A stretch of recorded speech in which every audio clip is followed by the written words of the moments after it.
Welcome to the recorded version of Pets and Seniors, part of the Family Caregiver Support webinar series brought to you by the American Society on Aging and a generous sponsorship from Home Instead Senior Care. On a personal note, before we get started, a couple of years ago, unfortunately, our neighbor passed away and we inherited her older cat. And I was very hesitant to take this cat in because he was pretty old.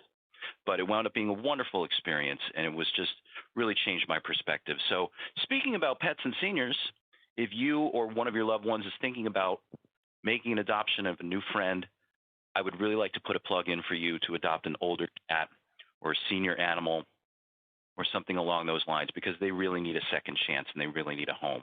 Bruce the cat was a wonderful companion to me. He was my little buddy.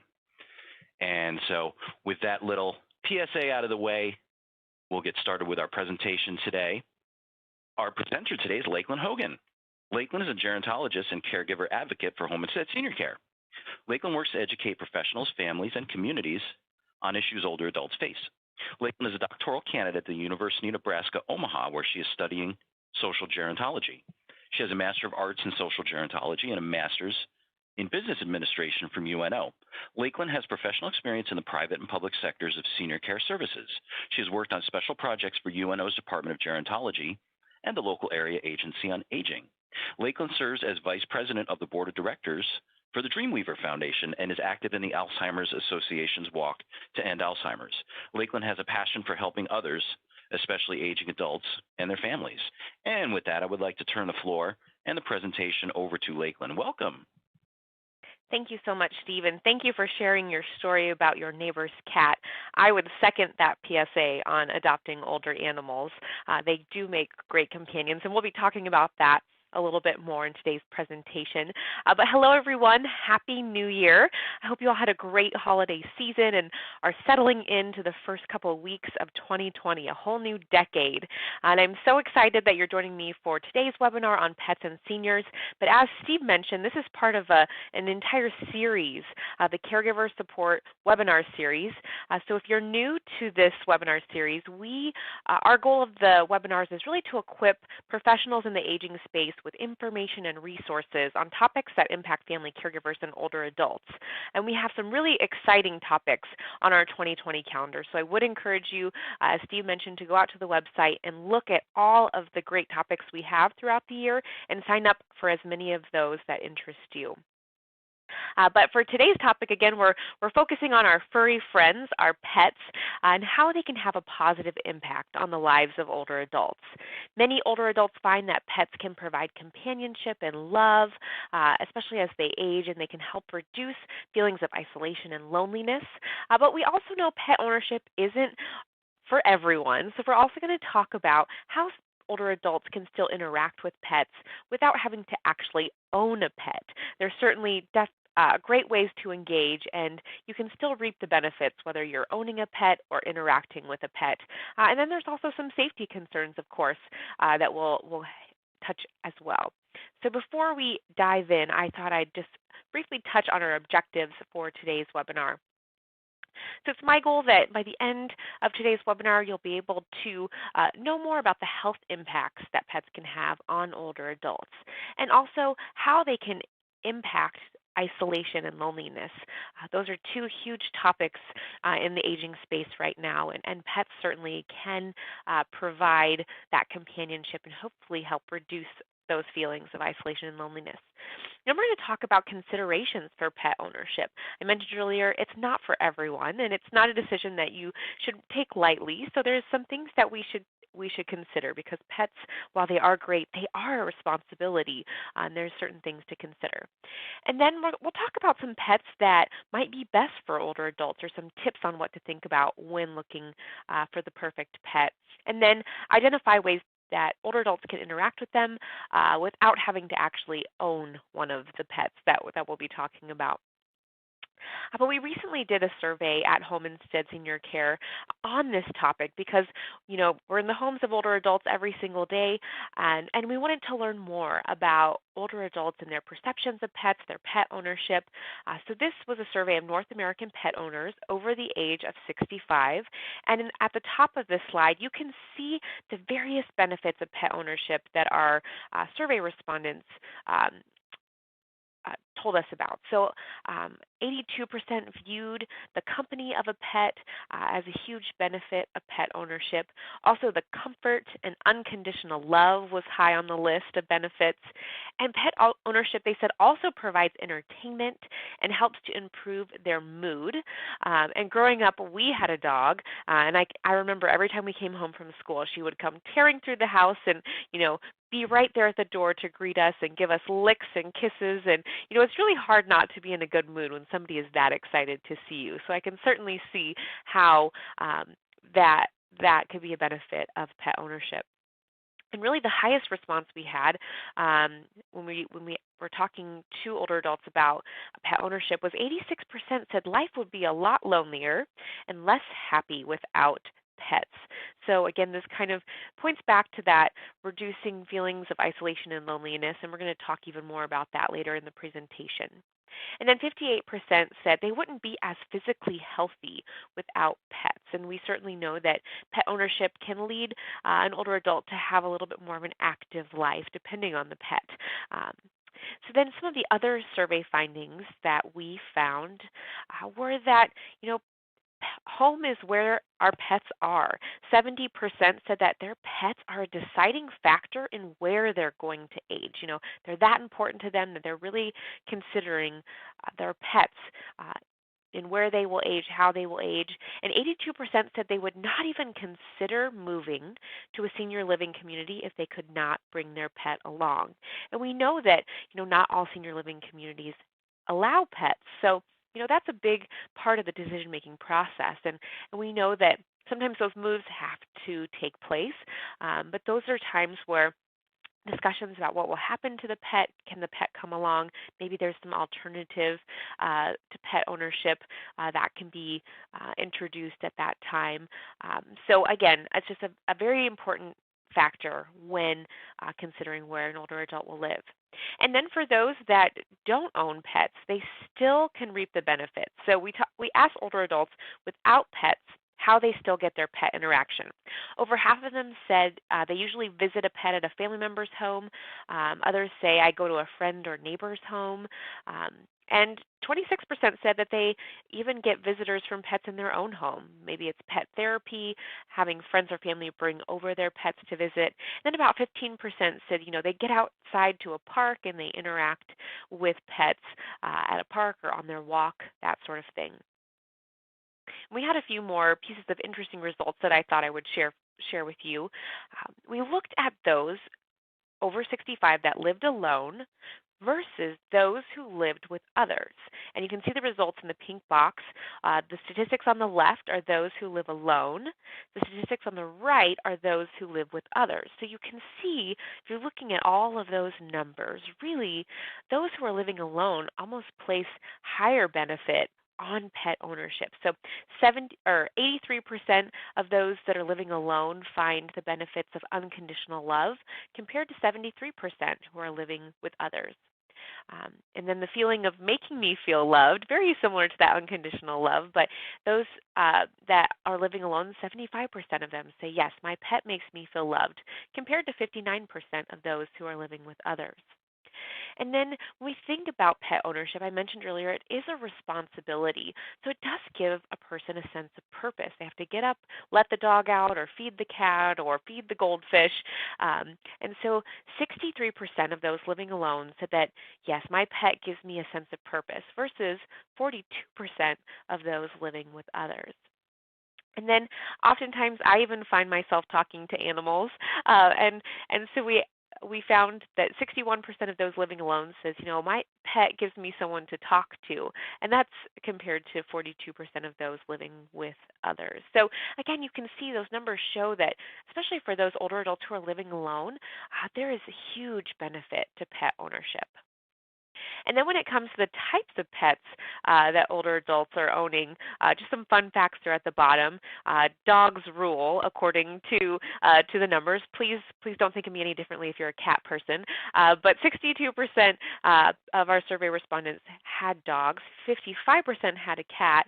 And then only 9% had a bird or a fish. 2% had small mammals such as a gerbil, and 1% owned a lizard, turtle, or other reptiles. So there are other pets outside of cats and dogs that older adults are owning, but really the dogs and the cats are taking the lead in the animal category. But we've been talking about, the positive benefits. And when we look at specifically the health benefits, there has been a lot of research done over the years, and studies have shown that there is, in fact, positive health impacts of pet ownership or pet interaction. It's been found that there is a strong attachment, those with strong attachment to pet ownership have reported less depression in an older adult population. In one trial, or research study of 68 nursing home residents down in Australia, there was a dog that visited the nursing home residents, and the residents then reported less depression, and they also reported less fatigue, tension, and confusion. So again, some great positive health impacts there. We also know that exercise can accompany pet ownership depending on the type of pet that you have. And also animal-assisted therapy has been used among the older adult population. And that kind of interaction can really help improve heart health and can help lower blood pressure.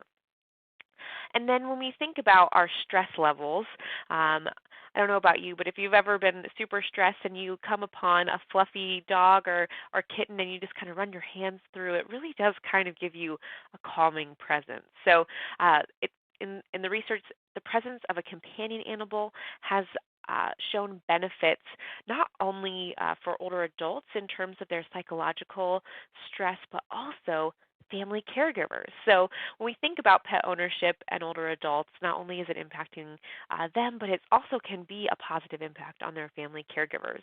And it can also kind of buffer acute stress situations, and it can also diminish the perception of stress, which I think is some really interesting findings. So positive impacts there. Pet ownership, pet interaction can be good for a person's stress levels. Then when we look specifically at those living with Alzheimer's or other types of dementias, there's been quite a bit of research done here too.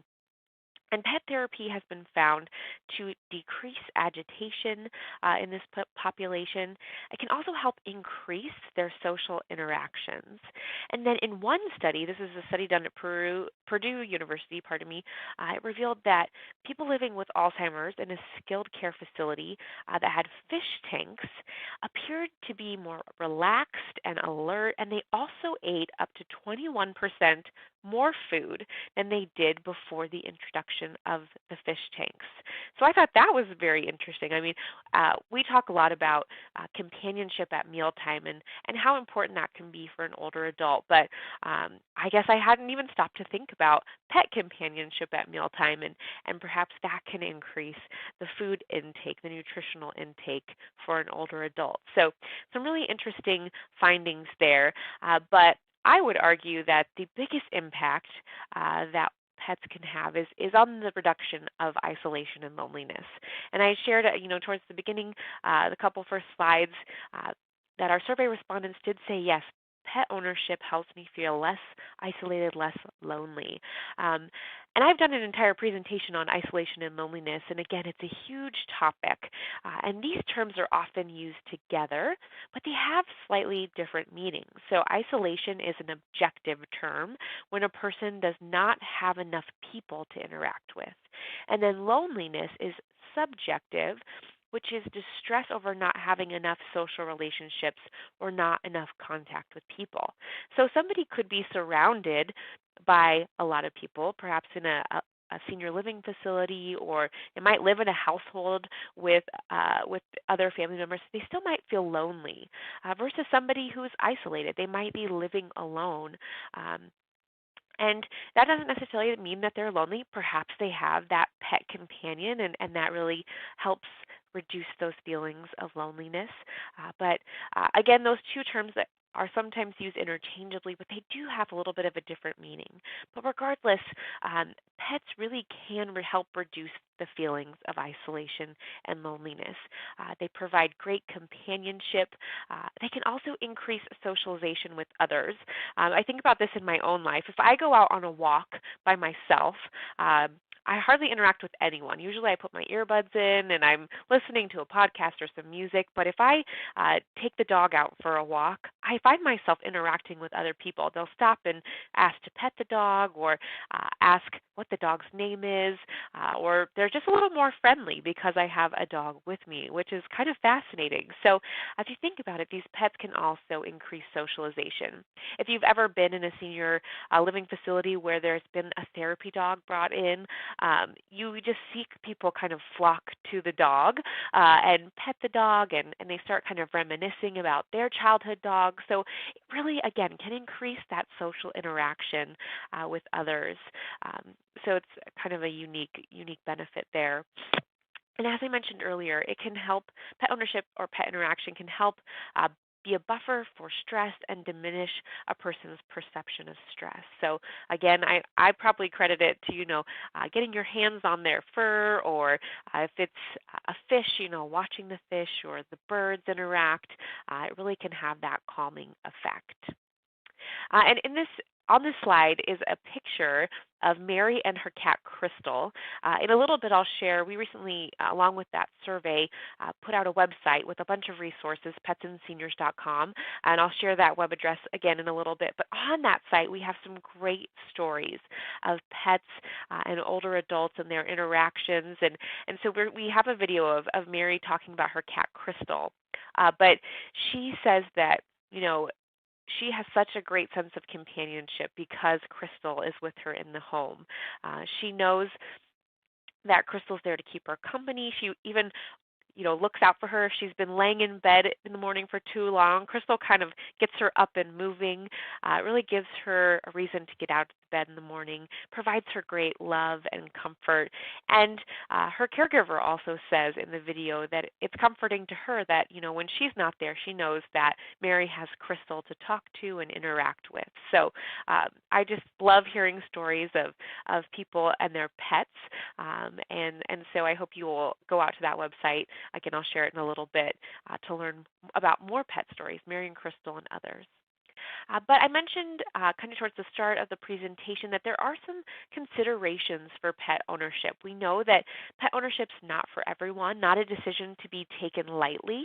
And so I have some kind of 10 considerations here for older adults and their families to consider, their family caregivers to consider when looking into pet ownership.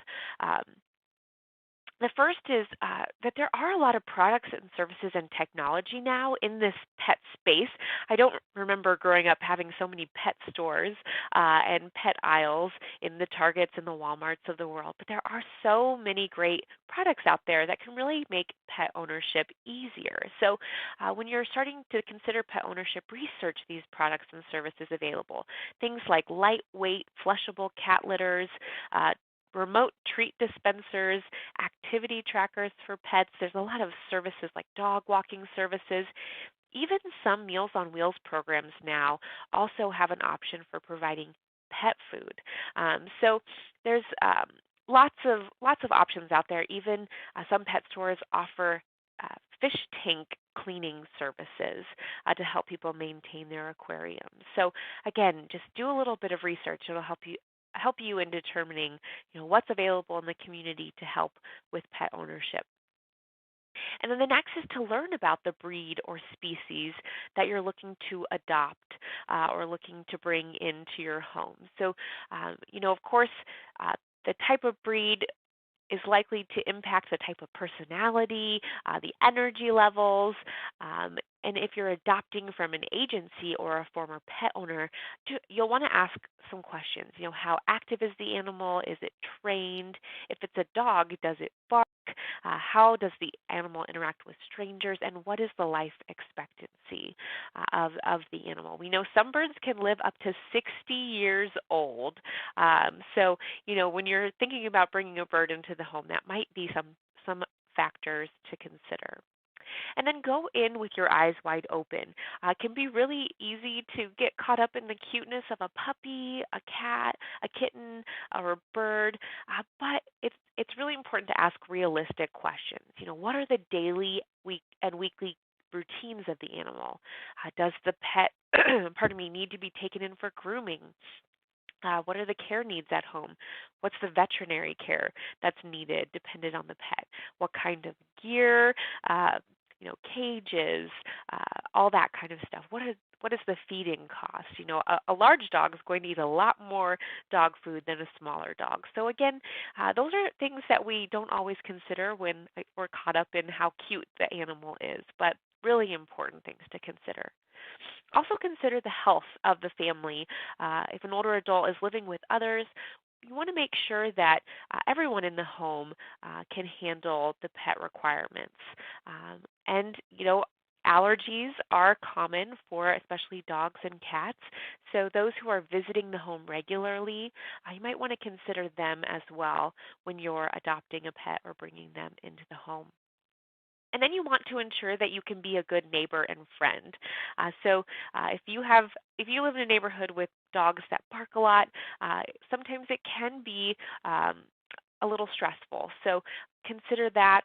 Also, will your dog or cat or pet interact with the next door neighbor's animals, or are there children or family members that come to the home frequently that could be frightened by the pet? So really just thinking about the impact that the pet could have on others is important to consider.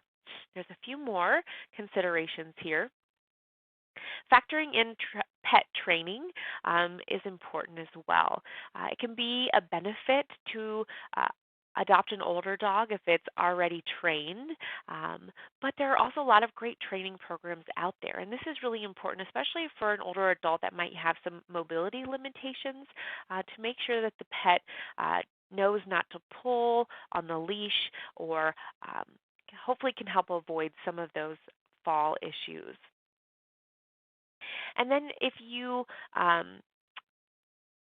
cannot take your pet with you, if you travel a lot, if you're still active in that way, you'll want to make sure you can plan for who will take care of your pet when you're gone. There's a lot of boarding services out there, a lot of pet sitters available in communities, but again, something else to consider.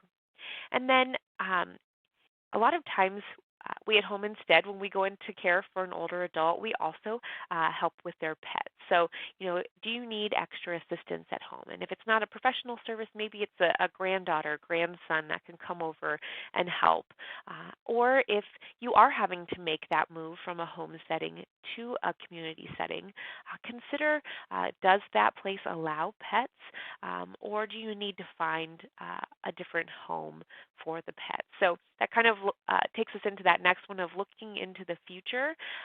Consider, how long the pet will be around. I know it's kind of not the most fun thing to talk about, but make a plan for who might adopt the animal once the individual has passed on, or if they have to move on to a different facility setting or into a facility or community setting.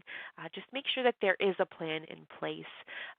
Even estate plans, you can include your pets in that type of more official planning on who's going to take your pet once you're no longer able to. And then, are you willing to be responsible for the pet? Is really at the end of the day, that is a big question that needs to be answered.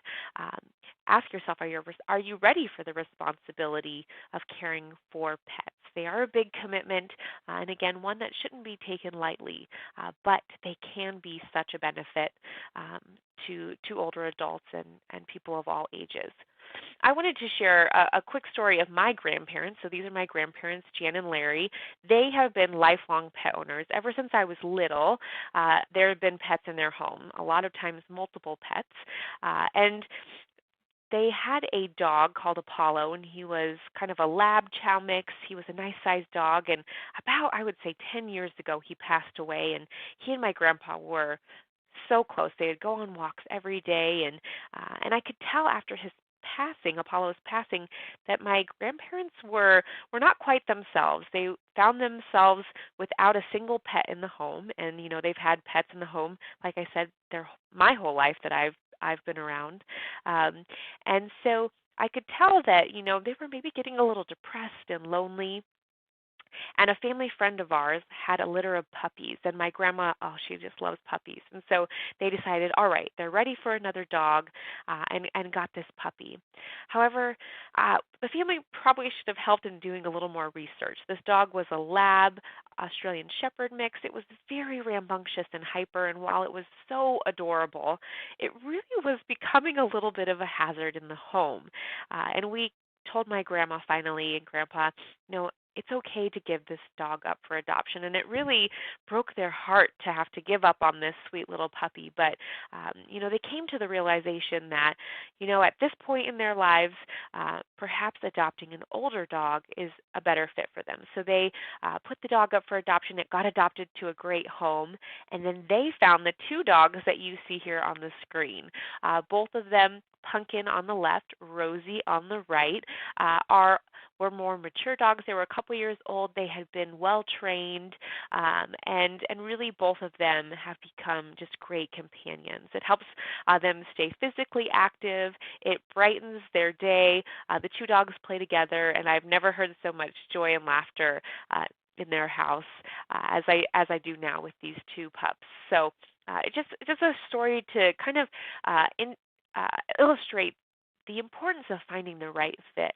And an older adult might, again, gravitate towards that cute puppy, but finding that perfect fit in terms of the size of the animal and energy levels can really make a big difference in the quality of life for the pet and for the older adult. I know that the puppy probably has a great family with little kids that puppy can run and run, where it's kind of a better fit for the pup. And now my grandparents have these two cute dogs to keep them company. But some tips on finding the best pet type for an older adult are here on the screen. So the smaller may be better. Smaller animals, especially when it comes to those dog breeds, may be a better fit. Other small dogs could be, a Shih Tzu, Poodle, Maltese, miniature Schnauzer. Other good small animals could be, a turtle, a hamster, gerbil, fish, birds, kind of thinking outside the box. And then often an older animal is a calmer animal. So while a smaller animal could be a good fit, an older animal could be a good fit as well, as I kind of just talked about. And then if you look at the ease of care, pets, again, are a commitment. And so some animals require less care than others. A freshwater fish, for instance, can be a good alternative to older adults who want a pet but want one that doesn't require a lot of care and attention. And then independence can be a plus. Animals can require a lot of attention, but some do not need as much. So cats kind of hit that sweet spot for a lot of people where they don't need to go outside. They don't need a large amount of care, really just a litter box, food and water. They do need to be played with, however, but a lot of times you can do that by, sitting on the couch or lying down, and a lot of cats like to cuddle as well. So it can be a nice option. So consider the independence of the pet. And then back to that longevity point one more time. You might not think about, the age of the animal or how long they might live, but that is an important thing to consider. I mentioned earlier a parrot can live up to 60 years old, and animals such as gerbils might live 2 to 5 years, while rabbits can live to 10 to 15 years. So again, a little bit of research into longevity is so important. And I've been talking a lot about cats and dogs, but there are some surprising pet companions out there for older adults that are worth considering. They might not be for everyone, but a turtle can be a great companion that lives in an aquarium. a guinea pig. They're resilient. They're generally easy to care for. They can be very entertaining. A hamster, also very low maintenance, and can be an affordable purchase. And they come in a lot of shapes and sizes and often don't take up a lot of space. And again, can be really visually entertaining. And then fish are a great option, and they also don't take up a lot of space and require just minimal maintenance, depending on the type of fish. And then birds. Small bird species such as canaries and finches might be a really good option, especially for someone living in an apartment or in a senior living community. Again, a parrot might be a little more fun. It can talk back to you, but that longevity factor might be important to consider there. And then I know a bearded dragon lizard is probably the last thing you would consider getting an older adult, but the bearded dragons are really kind of an exception because they're very friendly, easygoing, very docile animals that can really well adapt to humans. So if you have an older adult that you're working with that really has an affection for reptiles, a bearded dragon lizard might be one to consider. And then rabbits, they're very intelligent, social and affectionate animals and often really bond closely with their owners. And I know at one point when I was younger, my grandma and grandpa did have a rabbit or two, and I remember finding a lot of joy in playing with their rabbit as a kid. But we've been talking about how pet ownership is great, but it isn't always for everyone. So it's really important to think through pet companionship. It might be tempting again, but might not be for everyone. More than half of the pet owners that we surveyed in our Home Instead survey who once had a pet said they really didn't want that responsibility again. So it might not be that they're not a pet person. It might just be that they don't want to take on that responsibility. And it also might be unsafe for some older adults to own a pet, possibly due to mobility limitations, cognitive impairment, or simply their living environment is really not conducive to pet ownership. But that, again, doesn't mean that these people can't interact with pets. Really, many would be happy with regular interaction with pets, even if they cannot own their own pets. And really, to kind of reiterate the safety concerns that come along with pet ownership, it is important to talk those through. While our furry friends can make great companions, they can also cause some safety issues. More than 21,000 older Americans are treated in emergency rooms each year due to falls associated with their pets, dogs or cats. And that's a statistic from the Centers for Disease Control and Prevention. And while that's not a huge number, it is a significant number. And the highest rate of those falls occur in older adults over the age of 75. So when they are falling, also the most common diagnosis is a fracture of some sort. And we know for older adults that fractures, especially a hip fracture, can result in some serious health consequences, such as functional impairments, possible nursing home admission, and could really unfortunately also increase mortality rates. So we know that while having a pet is a great thing, we really need to be sure that we're considering safety. So when we think about safety, tripping hazards, that's probably the first thing that come to mind when you think about pet ownership. And consider things like the animal lurking around the feet or pet toys left around the house. One thing to consider, I know at least for me, I seem to almost trip over the dog the most when I'm cooking in the kitchen because they want to be right there to get all the scraps of food on the floor, or they just want to be in the center of action. So consider talking with the older adult about, maybe while you're cooking in the kitchen or times where you're in the bathroom, a small space, perhaps you put the dog in the bedroom while you're doing your cooking. And then as you're eating, let them out and they can sit there, and while you're sitting at the table, they can be there with you, but it can help minimize those opportunities for trips and falls as you're maneuvering the kitchen or maneuvering the bathroom. So just kind of getting creative. It's not saying, oh, this dog is a trip hazard, we have to get them out of the home right away. It's really kind of thinking through opportunities to just minimize the risks there. An untrained dog, especially one that jumps up, can be a safety concern. I'll never forget my brother got a puppy. She's a big puppy. And when my grandma came over, the dog jumped up on her, and we all saw her take a step back. And we, it really didn't even cross our mind that she would jump up on her. But again, she was just trying to be friendly, and luckily we were able to help stabilize Grandma. She didn't have a fall, but we now know anytime that the dog is there and Grandma's there, we need to make sure that someone's holding on to the dog's collar so that the dog doesn't hop up on Grandma. And then also for those who have multiple dogs, tangled leashes can pose a safety concern. If you've ever tried to walk two dogs at once, I marvel at the dog walkers in New York City or Chicago where they're walking 5 or 6 dogs all at the same time. It can be a challenge. So again, safety concerns to consider there. Perhaps there's a special leash that is available to minimize opportunities to get tangled up in the leash.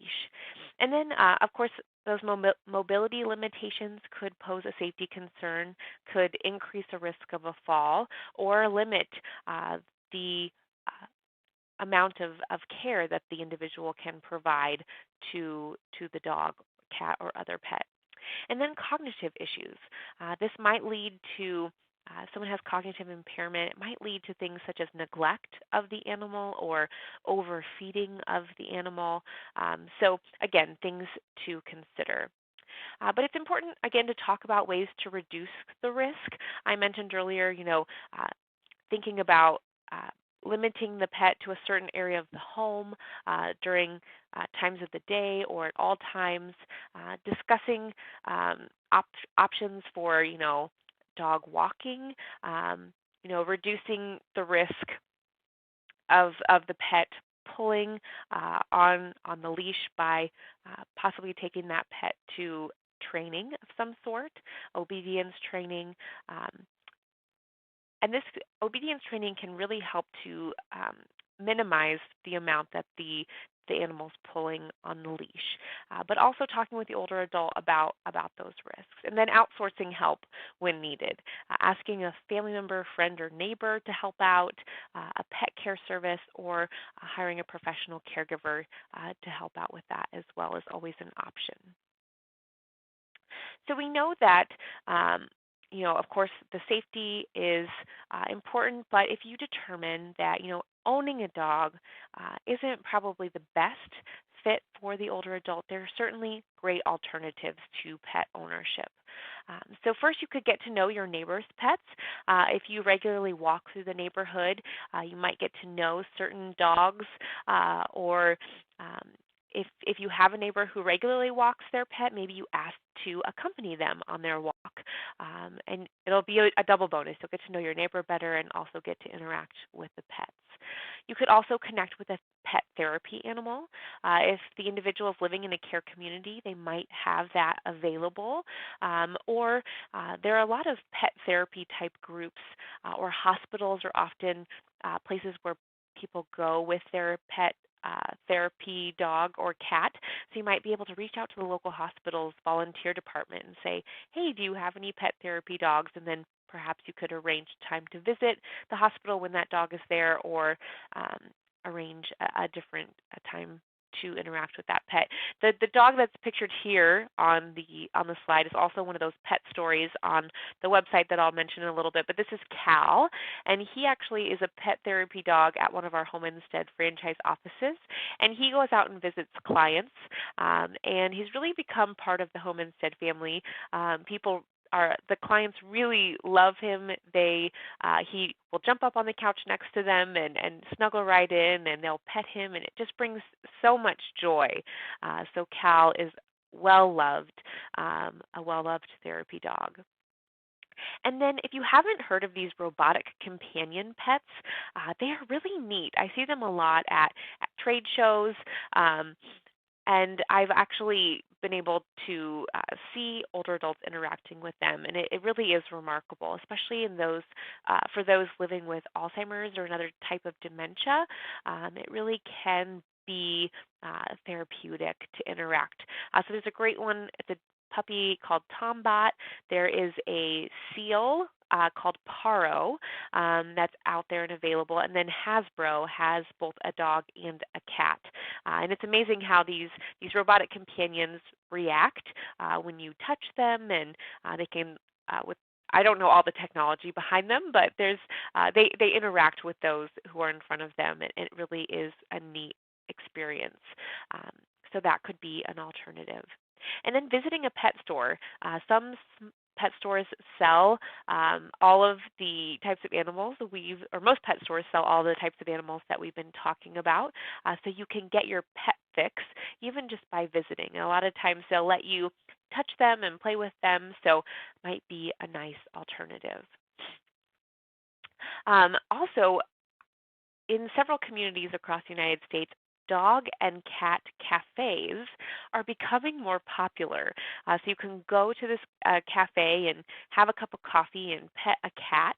So you might look into whether or not that is available in the community that the older adult is in. You could also hang out at a dog park. It might sound strange, but you don't have to own a dog to go to a dog park. So you could, sit on the bench and socialize with other people who have furry friends, and again, reap the benefit of pet interaction in that way.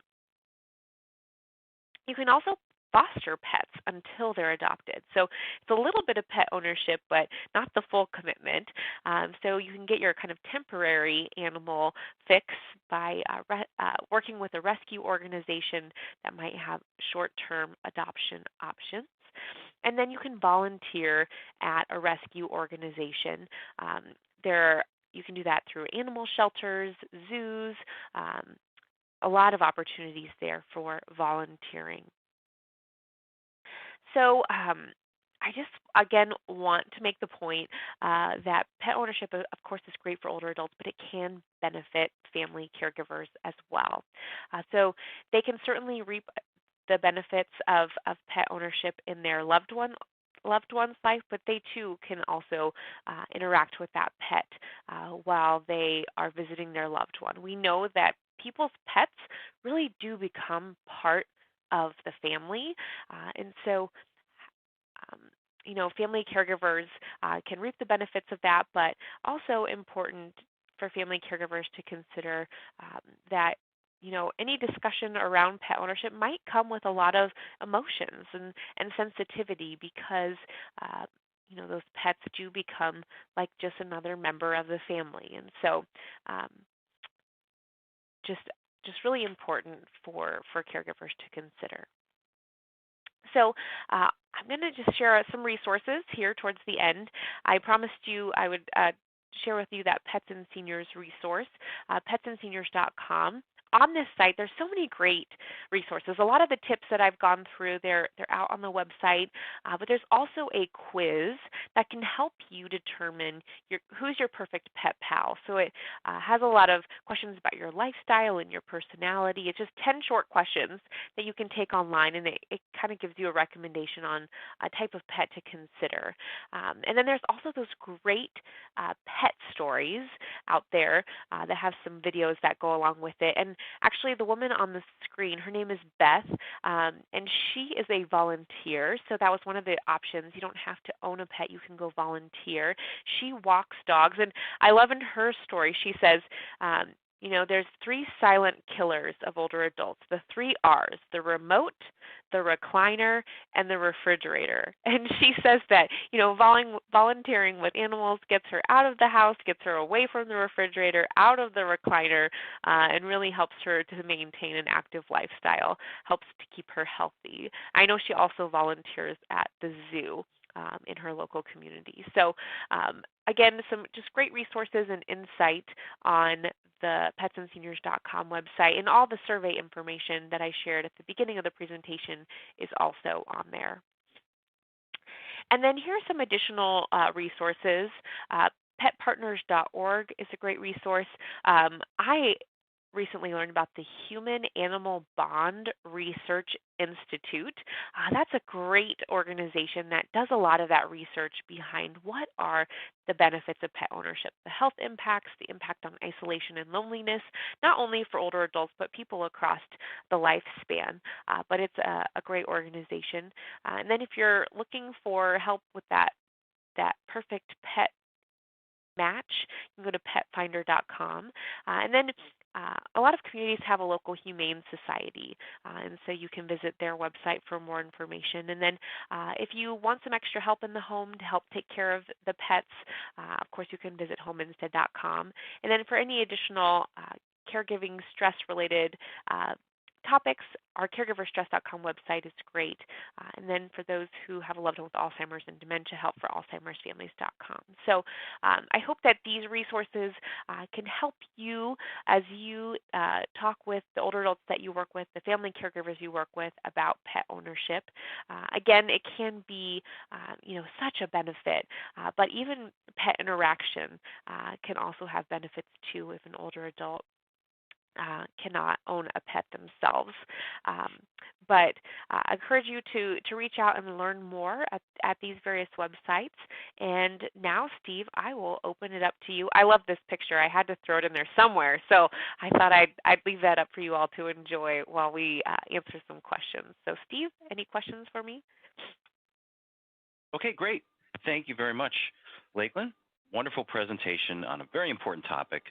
And everyone, it is time for the Q&A. So if you want to send in your questions, please do so right now using the questions box you can see there on the screen. And let's jump right into it here. Lakeland, the first question for you. What are the concerns for a senior to take care of a pet, and how can they be addressed? Yeah, that's a great question. I know we kind of went over some of those concerns. If you think about all the things that a pet needs, that's kind of probably a good way to start thinking about some concerns. So, pets, all of them need to be fed.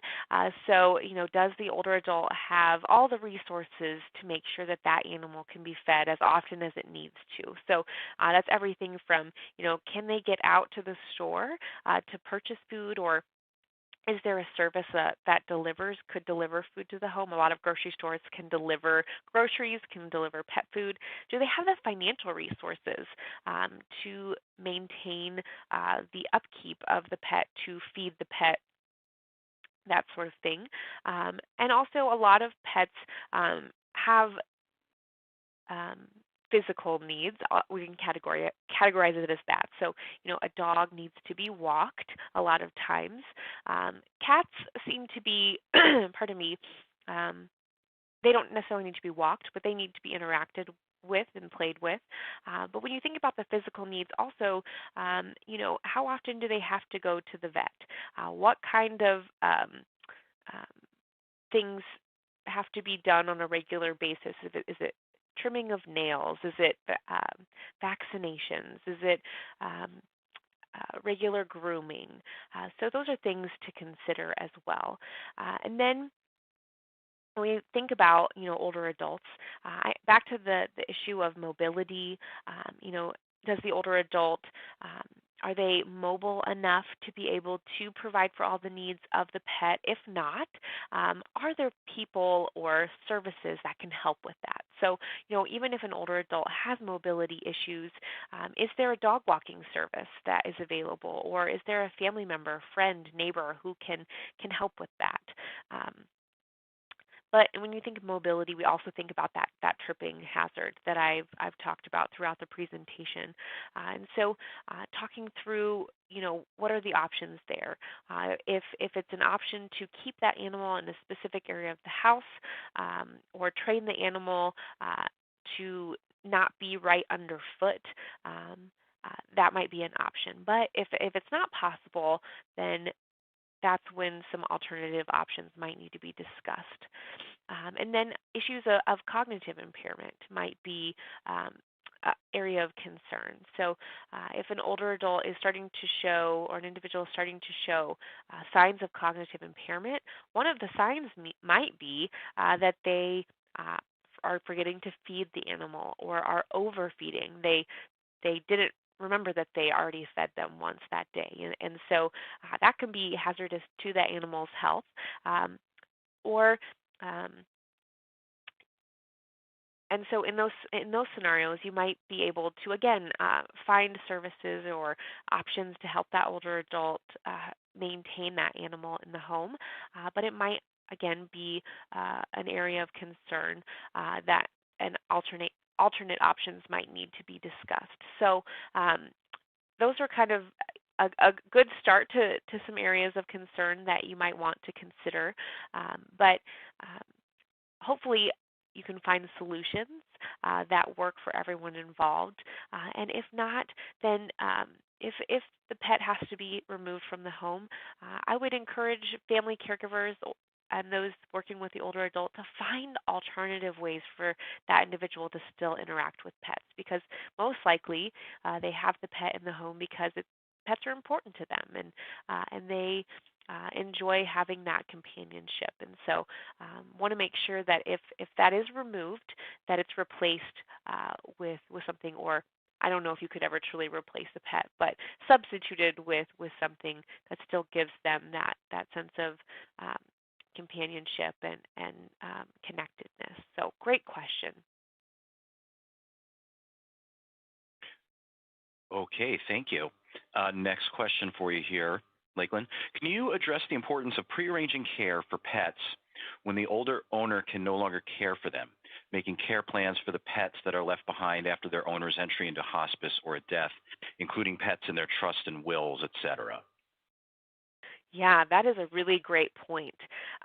Yeah, making sure that there is a plan in place for the pet is really, really important. And I think it's also important for families to have an honest conversation about that, and for the family caregivers to really also assess, do I want to take this pet into my life?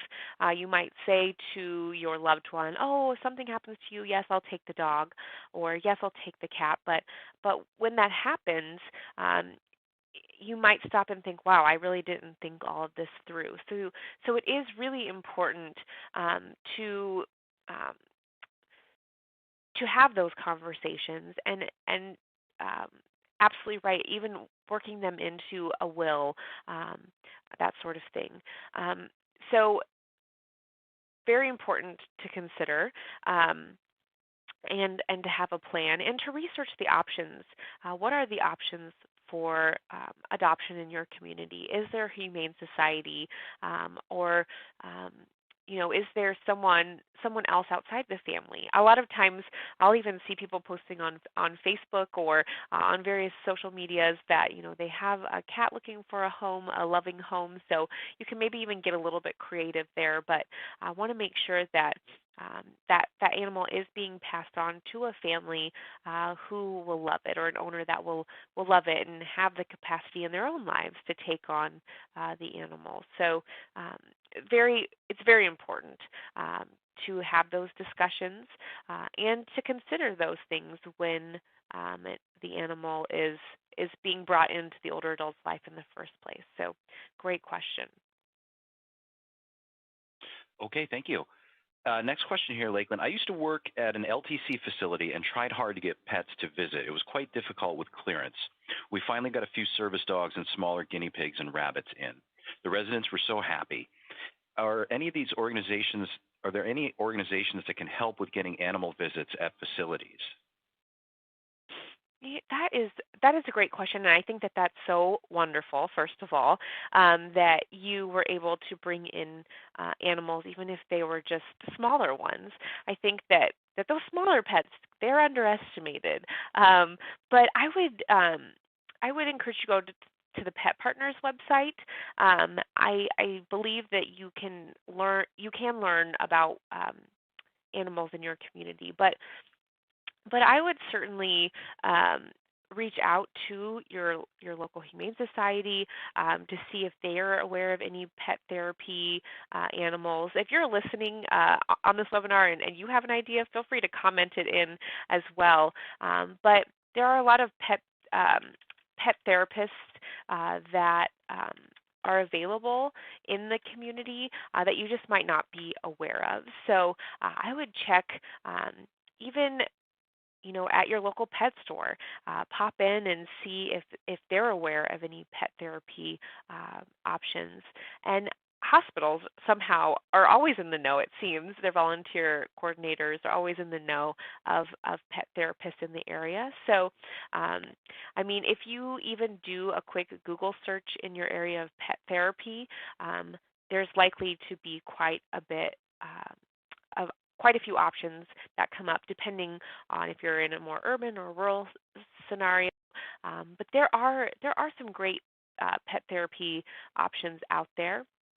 And sometimes I've in working with senior living communities over the years, sometimes the employees will put their dog or pet through a pet therapy type of class so that they can bring their animal in and interact as well. So,